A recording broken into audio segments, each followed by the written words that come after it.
Okay, so welcome to Pedagogy Power. It's your host, Carla Williams, the author of Mastery in Reading Comprehension, a guide for teachers and leaders. In this episode, we're going to be looking at how to teach spelling like a boss. And who better to address this than our guest, Mitch Hudson, who is the director of Grammarsaurus and, of course, one of the authors of the ultimate guide to teaching nonfiction writing, spelling, punctuation, and grammar for both Key Stage 1 and Key Stage 2. Welcome, Mitch. Thank you, Carla. Thank you for having me. And of course, before I kick off, I'm going to say again, you look amazing. So, you know, and I think a lot of teachers have been following your journey as you go along. And yeah, absolutely well done to you for your fitness journey. So yeah, we're talking about spelling today. Yeah. And the teaching of spelling can sometimes be really tricky. I remember when I was in the classroom and it was kind of like, having to remember all the spelling rules and of course the exceptions to the spelling rules, and knowing when to teach that, how often to teach that was a little bit tricky.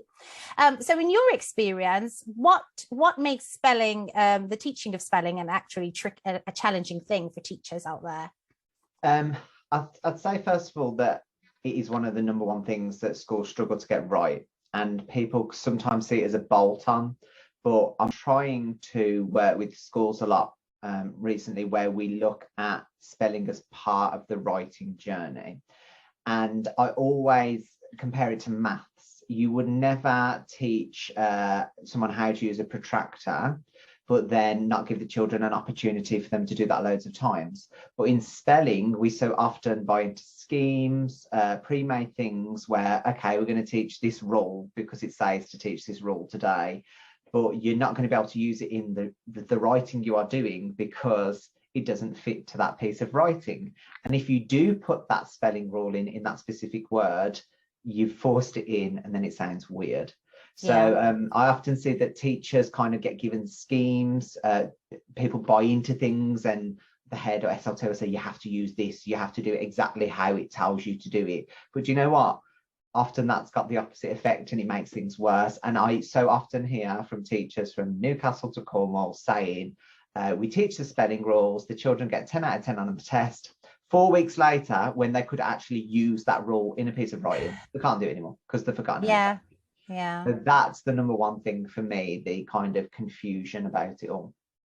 Yes, making it more organic is definitely quite important because children are very good at swatting, aren't they? They will just memorize those words and get those 10 ticks and get their star or whatever prize they get.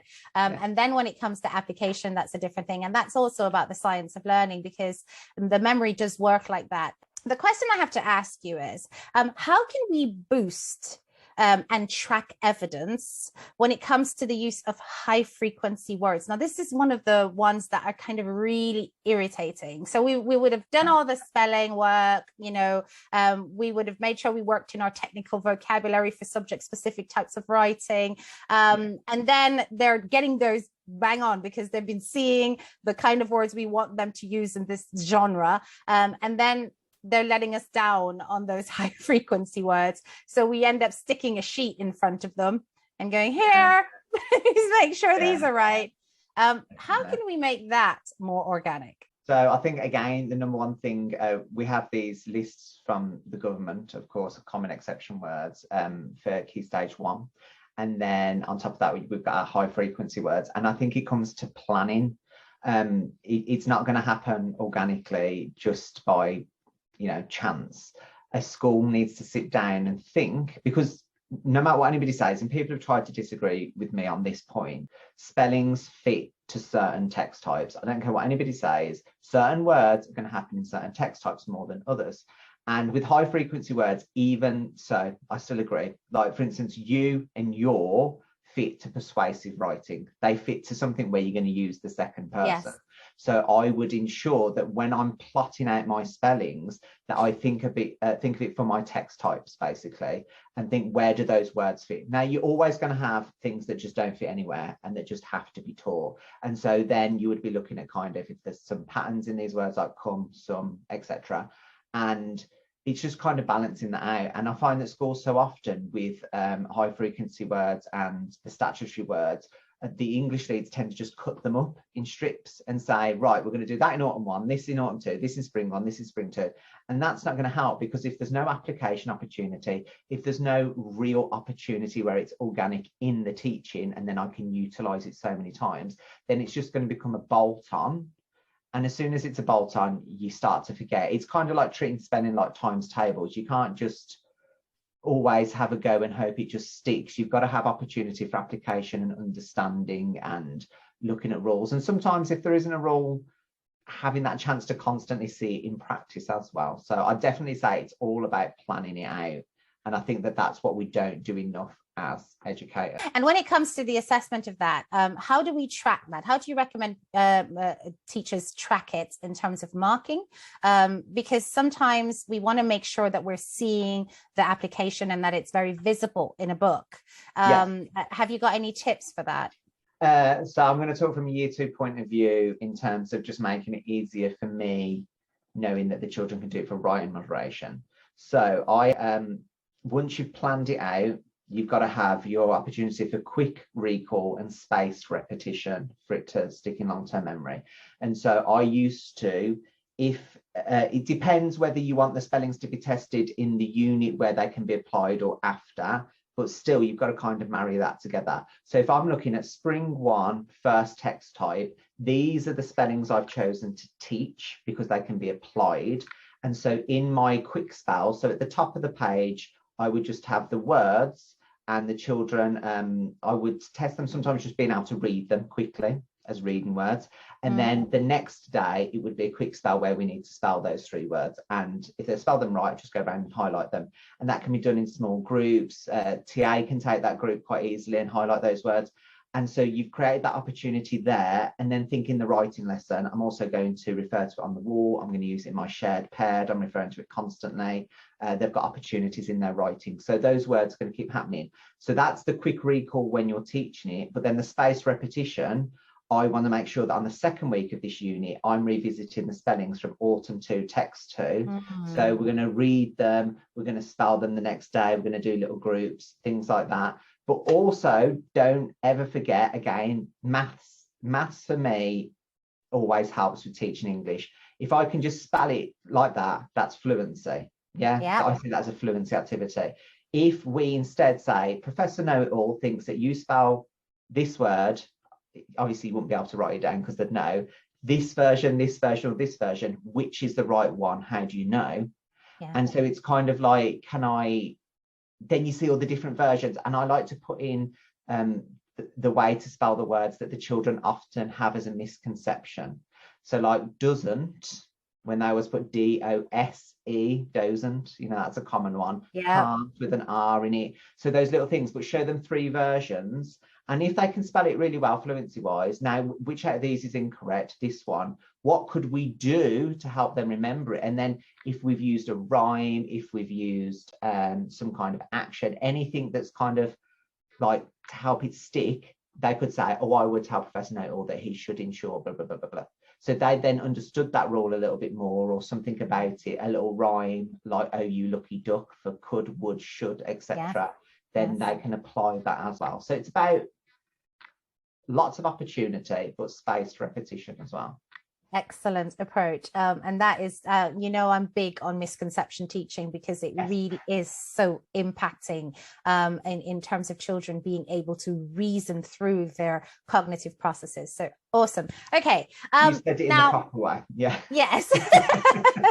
But that's exactly what it is, though. And it really makes such a huge difference. So I have got one big kind of, I don't know what you'd call this. It's kind of an issue, a taboo issue with me.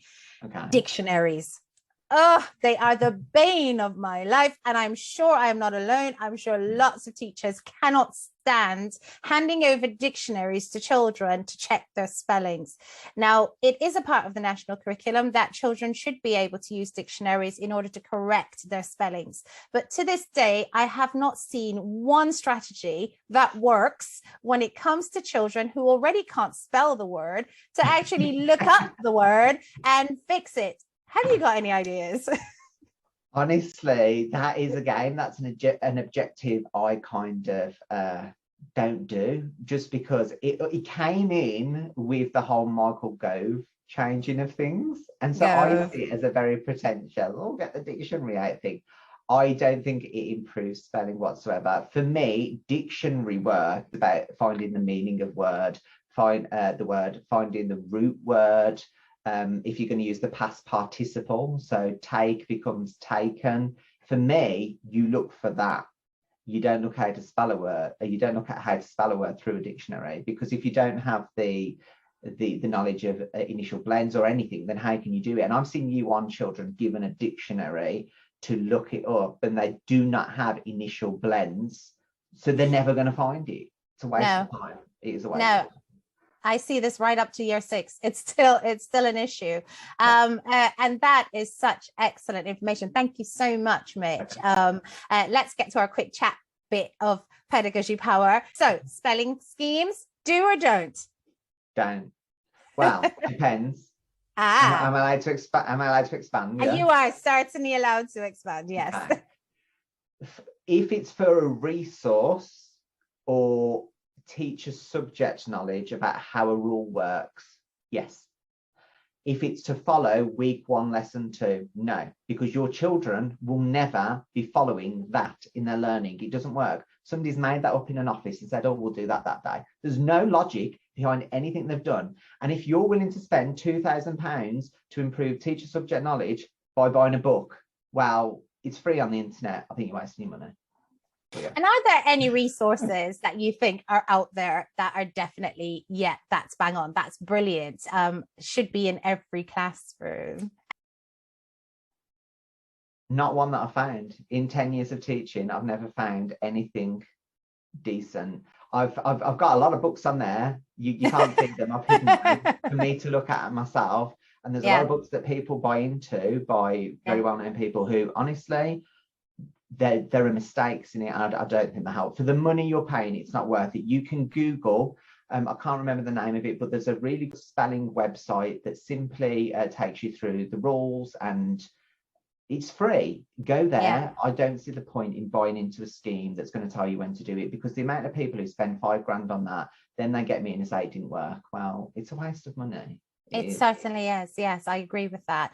And in terms of Grammarsaurus, resources we know are really important for teachers because it's about saving time, isn't it? We haven't got time to be making stuff from scratch. So on Grammarsaurus, what would you recommend teachers go to when it comes to helping them with their spelling teaching? Now, this is going to be the opposite of what people think. People think I'm going to say go to our spelling scheme. We do have a spelling scheme, don't. And I say to everybody, don't follow it. Do not follow what that says. It's really good for giving you lists of words. Okay. Like, oh, I need to teach the silent letter, so it will give you a list of words. It's great for that, obviously. And it gives you teaching ideas and resources to do it. But you teach it using AFL. Do these children need this at this time? And will it be applicable to the unit? Because otherwise, if I'm just going to, like the protractor thing again, whack out protractors because we're doing it, oh, but we can't apply it. It's a waste of time. You need to put it into a context. Otherwise, why are you doing it? So following it exactly, don't use our scheme for that. It's good for resources. I would say the best thing ever, if you're using our resources, is to go to our model texts, to look at the annotated version and to look at the spellings and the rules we've included. And to be fair, we've kind of broken that down into our text type breakdowns, and in the book, we've kind of said that these rules fit here. For instance, the OUS suffix fits to non-chronological reports, because you've got poisonous, venomous, so many words that adjective suffix can be added onto. And so use it then, and then use that to plan what you're going to do. nothing you will pick up, and I own a resource company, nothing you pick up from me will ever fit what your children need more than you tweaking something that exists. And a lot of companies are not going to tell you that. That's because they want your money. Whereas I'm not. Brilliant. And on that note, thank you so much, Mitch, for joining us on this episode, How to Teach Spelling Like a Boss. Yes. And I think that with all those tips, we could definitely take lots away from that. And yeah, hopefully we will see you again on another episode. Thank you. Bye.